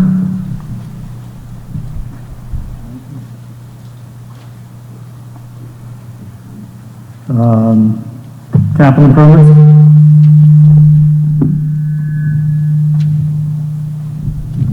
CIC recommends approval. Okay. Mr. Tedstone, do you want to elaborate? Nope. No? Okay. Is there? Oh. Mr. Manning, is there an appropriation recommendation? Is there one needed? No. Okay. At the mic. Steve Popkins, 24 Cedar Street Extension. What's the implied cost of this? There's a question about the cost.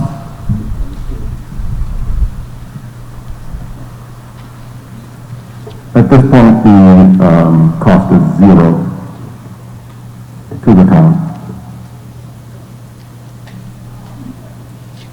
That's the best kind of cost. Just to be very explicit here, the cost of leasing for 99 years this piece of property is fixed. Oh, I see. So we don't get any money for it either.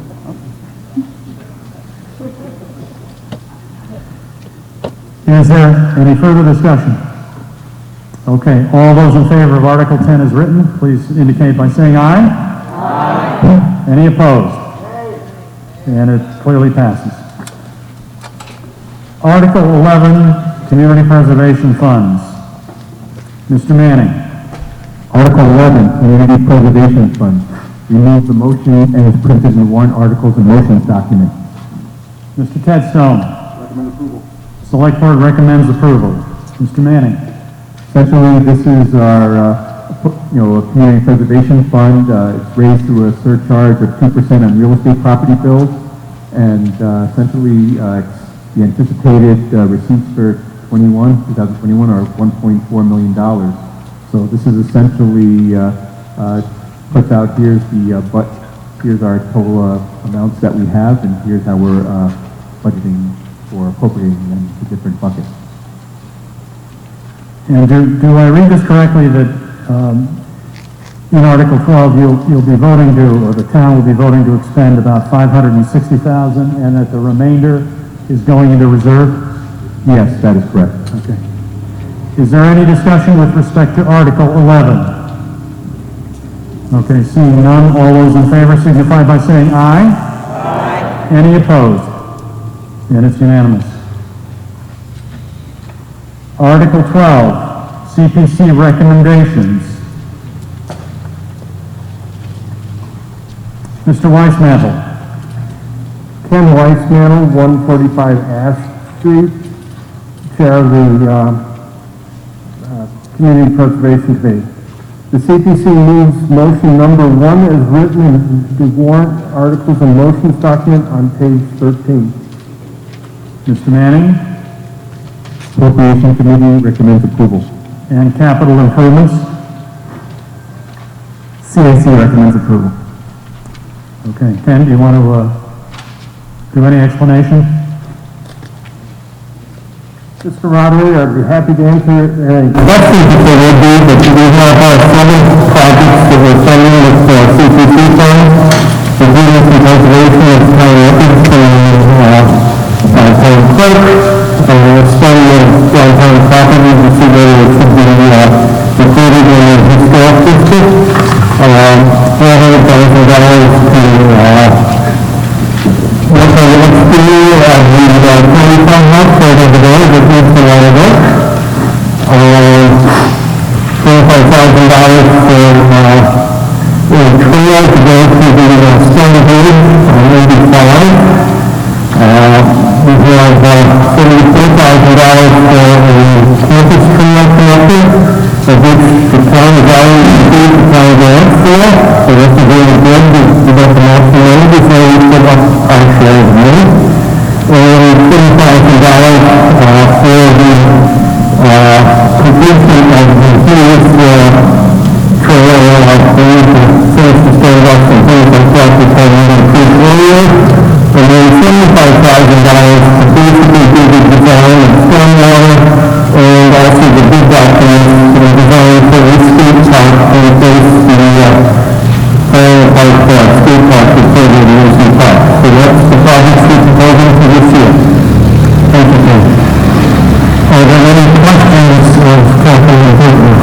supersede with respect to this article.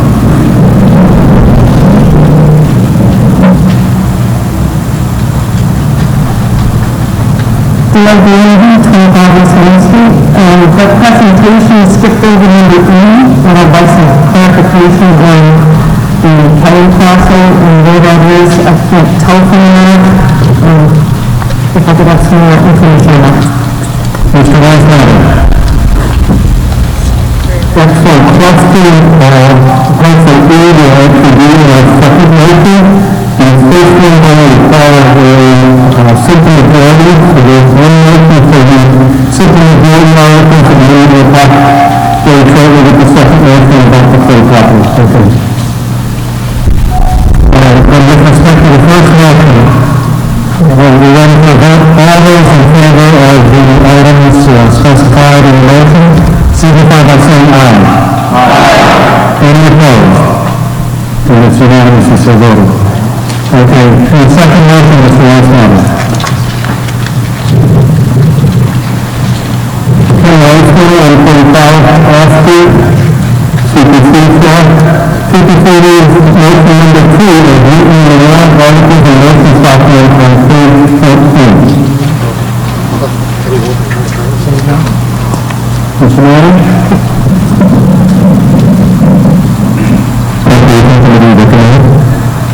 And capital improvements. CSC recommends approval. Okay. Any further explanation, Mr. Weismatter? The Clay property is close to Legacy Farm South. It's the old railroad bed. It's a portion of that. This will be used as part of the Upper Trails trail that the town is still working to develop. And the CPC is pleased to support the Upper Trails meeting and purchasing this property. Dale, does that explain what you were concerned about or asking about?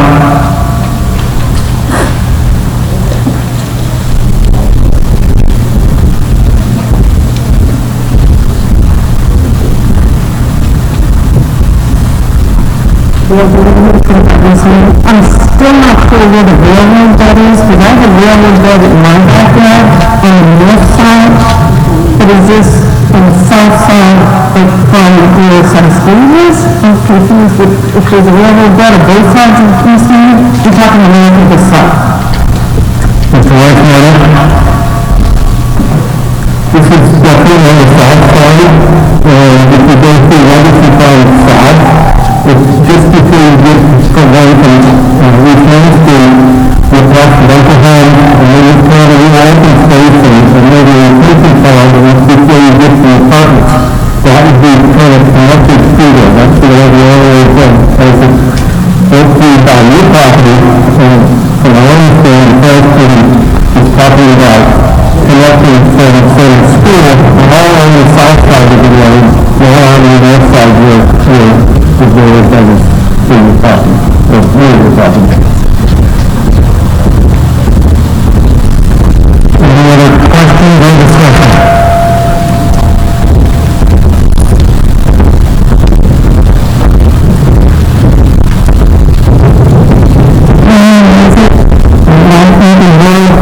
This railroad cuts through my property on both sides, and there's a question about title in that property on the railroad bed. So I would encourage the town to reject this article. So you're quite willing to vote against it? Yes.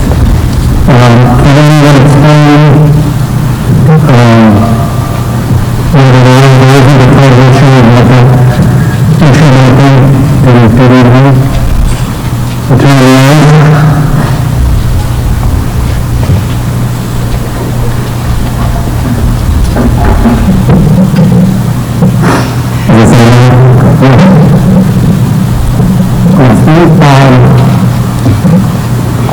We received an email yesterday from Mr. Mez's attorney asserting that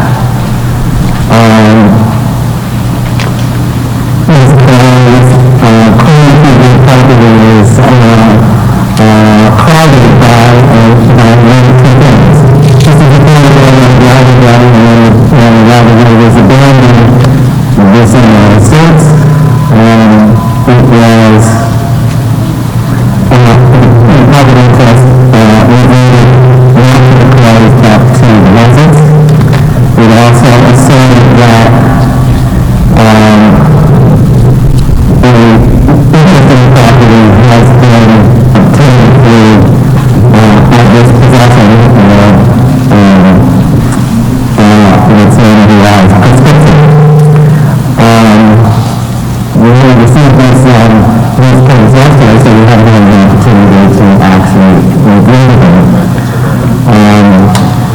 The town is not interested in filing a lawsuit, and so obviously the select board would be greatly interested in acquiring the property unless an activities town issues have been resolved. That said, this article does not itself require the property, it simply authorizes the town to acquire the property. So the authorization is perfectly appropriate. The entire which is obviously going to need to be resolved. I don't know how long that's going to take. It could be months, it could be longer, who knows. There's no reason not to proceed to authorize the transaction with the understanding that the town isn't going to acquire anything until the time issue is resolved. Thank you.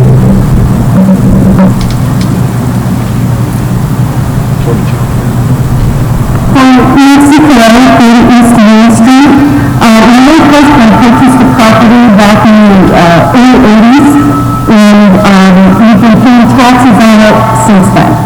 So to my knowledge, I'm the owner of the property.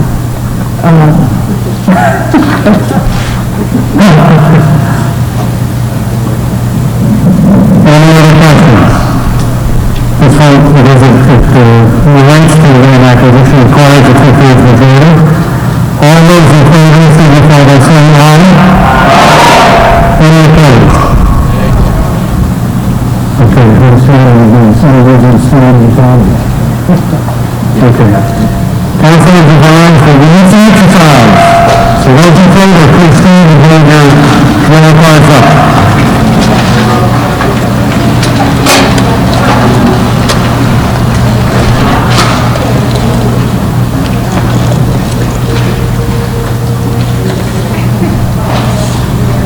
Come on the stage.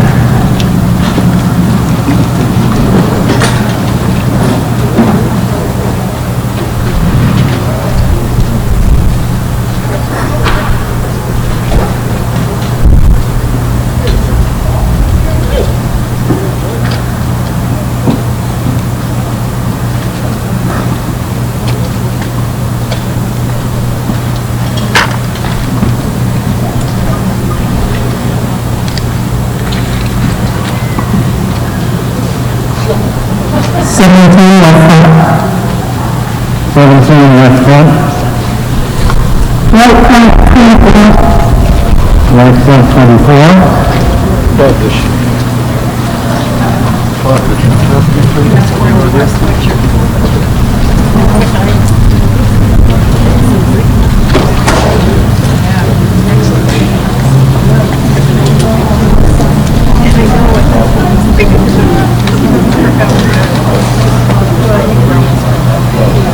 28 on the side, and go this one. Right rear, 38. Right rear, 38.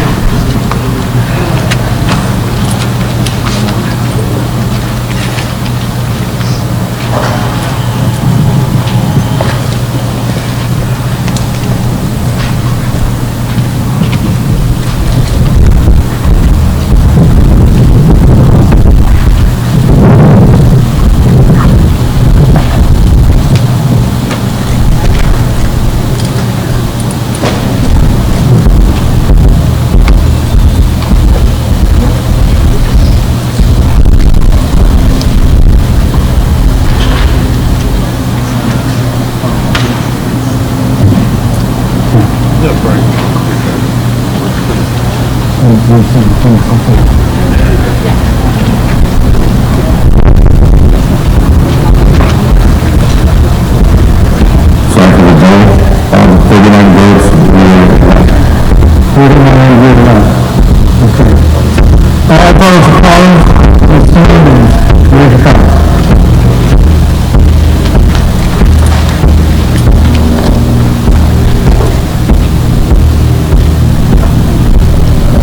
right front ceiling, right front 0.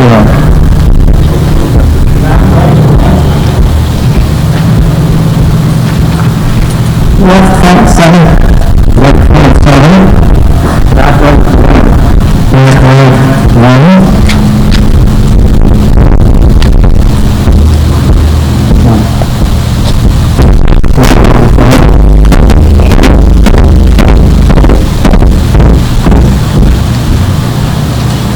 Speaker just sit down. The speaker just dropped down. This one. Right here, 2. Right there, 2. So in favor, 156, opposed, 11. It's about a,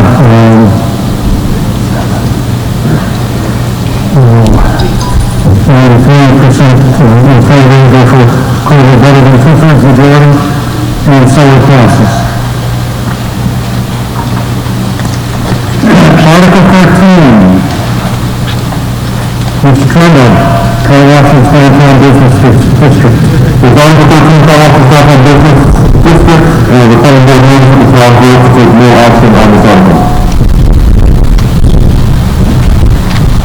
Is there any discussion with respect to taking no action? Okay, seeing no discussion, all those in favor of taking no action, signify by saying aye. All those opposed? That is unanimous. Article 14, Industrial B, District Housekeeping, Mr. Campbell. Everybody moves to the town vote to take no action on this article. Okay, the planning board motion was for no action. Any discussion on this article? Okay, all those in favor of taking no action, please indicate by saying aye. Any opposed? Article 15, Wireless Communication Facilities, Mr. Campbell.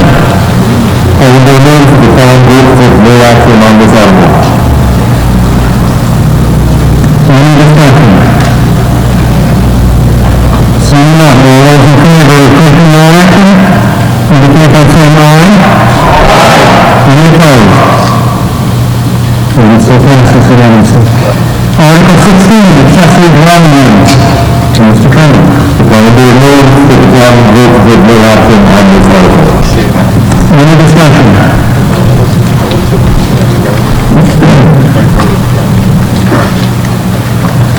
What's the planning board going for no action? Mr. Campbell? So, the planning board did have a lot of debate with how we should regulate these, and effectively, in the interest of safety of the town and to try and minimize the risk of the spread of COVID, we recommend no action to minimize the burden and minimize the contact of others. So is there an expectation that this will be coming forward the next time meeting? Yes, sure. All right, all those in favor of taking no action, indicate by saying aye. Any opposed? Article 17, that was unanimous. Article 17, water concerning water and uses structures. Mr. Campbell. The planning board moves to the town vote to take no action on this article. Any questions or discussions on this article? All those in favor, signify by saying aye. Any opposed? And it's unanimous and so voted. Article 18, temporary signs. Mr. Campbell. The planning board moves to the town vote to take no action on this article. Any questions or discussion? All those in favor, signify by saying aye. Any opposed? And it's unanimous and so voted. Okay, we've already agreed to take no action on Article 19.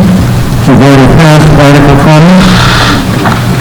We now move to Article 21, Street Acceptance, Legacy Farms North.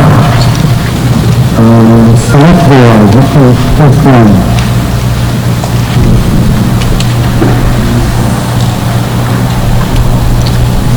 Does the Select Board have a recommendation on this article?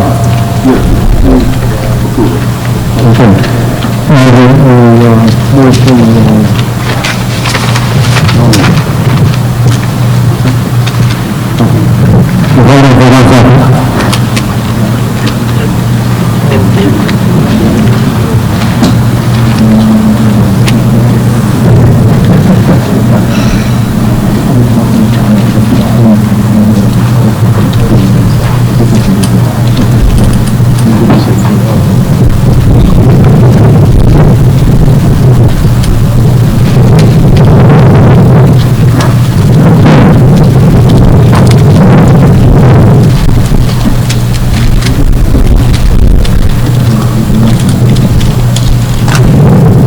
On behalf of the Select Board Chair, I read the motion. We move that the town votes to accept the report of the Select Board relative to the Lane Audit and the relocating of Lake as a Farmers Walk and pursuant to Chapter 82 of the Massachusetts General Laws to accept that street as and for public roads and to authorize the Select Board to acquire by gift, purchase, or owner of the land, any loan or interest in land necessary for the laying out of that street or the public road.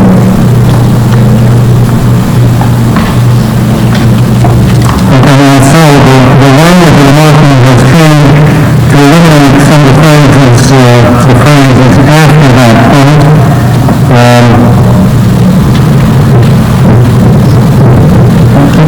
It might be helpful for town meeting to explain what the number of the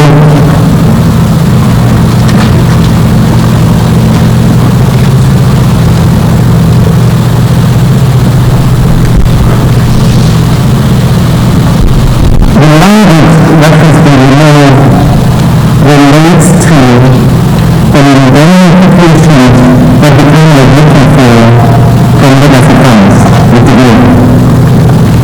That indemnification has been received.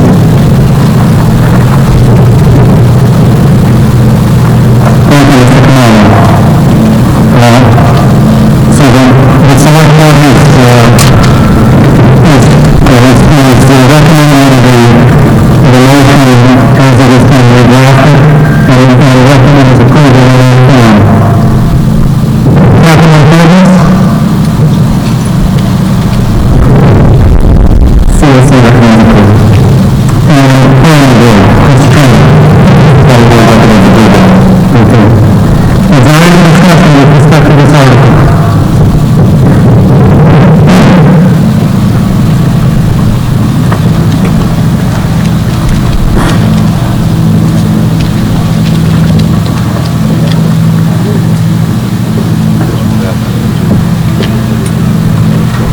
While it's is it possible for accepting of rules before the construction of the subdivision is completed?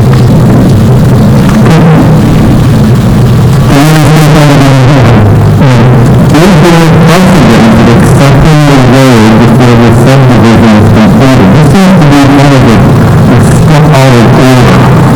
Normally, the subdivision is completed and there's final inspections completed and all the work is done. And even then, sometimes goes by before the bond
as clearly as possible so that those who are home can hear what we're discussing. Please go ahead. Chief Justice, please consider street extension of 470 James to court with stimulating circumstances in order.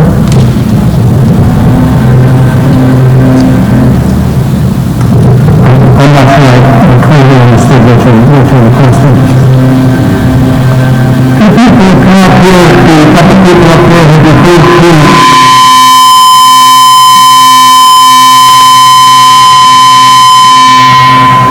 the reason that the order has changed in this particular circumstance is because of extenuating circumstances, unquote. What are those extenuating circumstances that we all are referring to? Mr. Chairman, do you want to have a motion? Yes.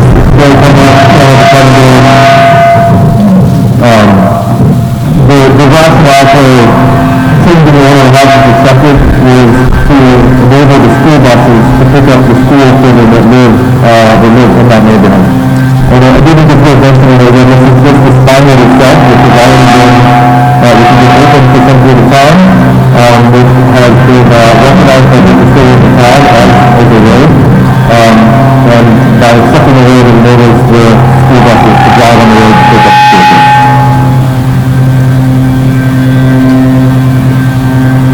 Hi, Dave Ball, 7 Meadowland Drive. I just had a question for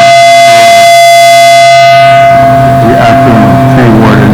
I spoke to Joe Regan today, and he had some concerns about the trees that were planted. I just want to ask the acting tree warden if he was informed about that. The trees are like to be accepted to the road.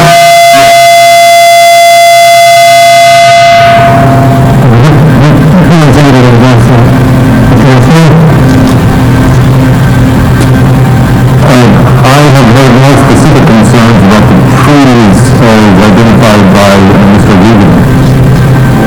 Okay, I can touch base with them and we can put out a follow-up after.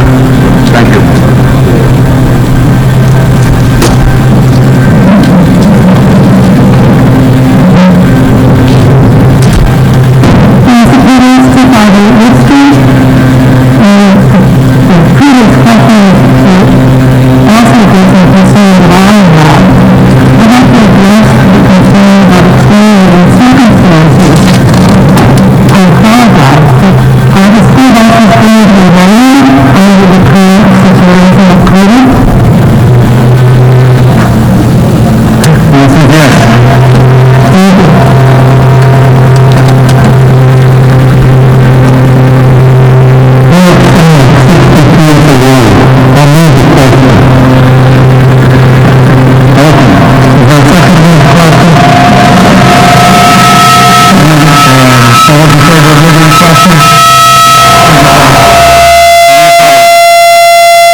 That was supposed to be originally too, so that's just fine. The one from Mr. Kamala. Okay. That's number 6 in this one. The main table is the one from the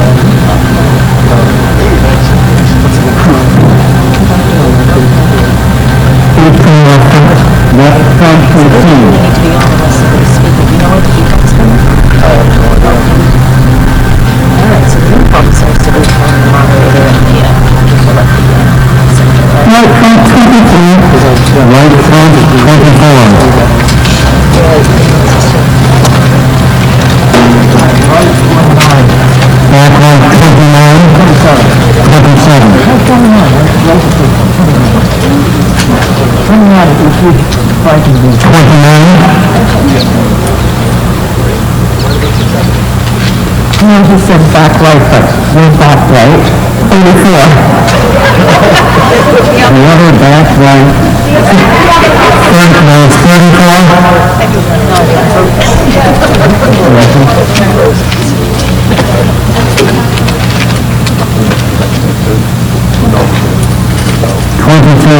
in temporary zone. Okay, all those opposed, please stand and hold up your cards.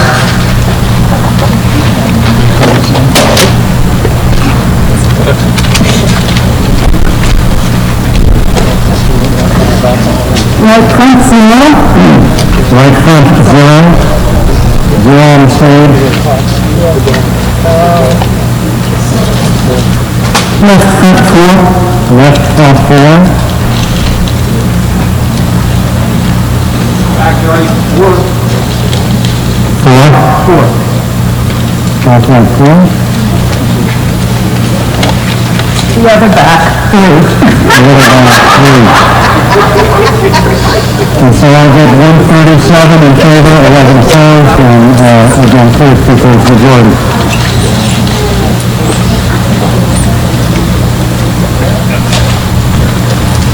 So it stands at 137 in favor, 11 opposed, and so it passed.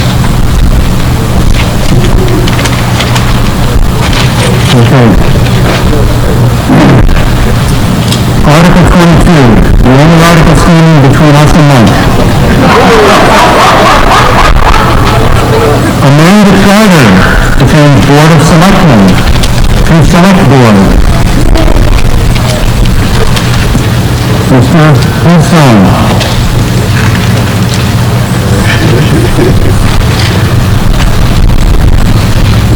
So the Board of Selectmen move the motion as written.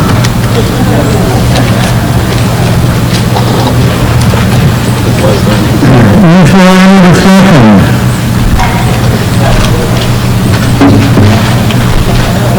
Okay, seeing no discussion. Please don't rush off until I've read my next speech. All those in favor indicate by saying aye. Any opposed? It is unanimous and so voted.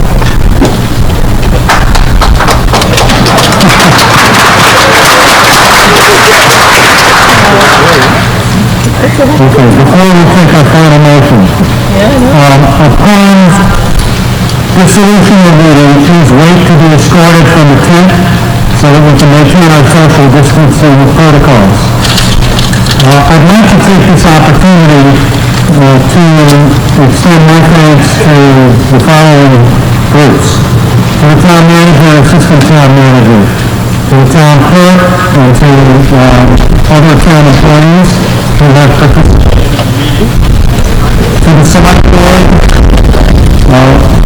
to the appropriations committee for their year-long effort to organize the budgets, and likewise to the school committee and school staff, to the police and fire department for their participation today, for our deputy moderator, Roddy, and to the counters who helped organize a successful meeting. I'd also like to extend special thanks to the ad hoc town meeting group, which has been zooming for the past 2 months to plan for this event. As you can imagine, it's not been a simple undertaking, and it's a testament to the dedication of our town employees that it's been conducted in an exemplary fashion. Special thanks to Norman Canaro, Elaine Lazarus, Connor Deegan, Sean McAuliffe, Bill Miller, Tom Poirier, John Porter, and Josh Garcetti for the time and effort that they've devoted to this year's annual town meeting. And thank you to citizens of Hopkinton for your attention and participation.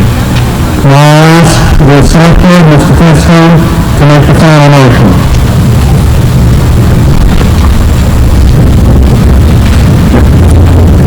So thank you, and before the select board does make their final motion, I'd like to thank Tom Garabedian, our town moderator, and town staff for planning and coordinating the delivery of this town meeting, our first and hopefully last meeting under COVID-19 restrictions. That said, the select board moves to that the annual town meeting shall be dissolved. All those in favor of dissolving town meeting signify by saying aye. Any opposed? Unanimous. Thank you for your participation.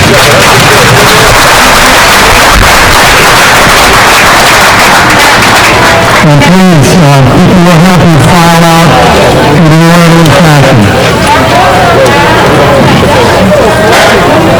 Are you with HCAM too, or? No, I just want to. Oh.